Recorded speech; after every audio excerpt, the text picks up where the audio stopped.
Dear congregation, I would ask you to please turn your prayerful attention to those words that I read to you in your hearing in 1 Kings chapter 4. For those who are visiting amongst us today, we'd like to just tell you that we are, first of all, glad that you're with us, but also that as a church, week by week, in the mornings, on the Lord's Day, we've been going through the book of 1 Kings. Prior to that, we study the book of 1 Samuel and 2 Samuel, and before that Joshua, and so on. We are going through the Old Testament, book by book, chapter by chapter, and verse by verse, seeking to study the Word of God and to apply it to our hearts. We feel that this is the best way to study the Word of God. It is consecutive, expository ministry. Of course, Lord's Day evenings here is a gospel sermon, and midweek, again, we're continuing to study the Word of God and to learn from the Scriptures and to found our life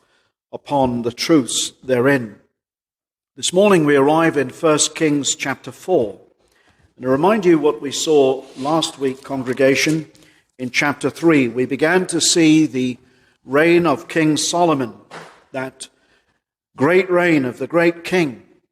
And he was a great king. Great because God made him great. God gave him wisdom. Remember how he asked for wisdom to lead the people. And Israel are now experiencing, as we have read in chapter 4, great prosperity and happiness under King Solomon. The kingdom is expanding. The nations round about fear. There's great prosperity. And recall last week in chapter 3,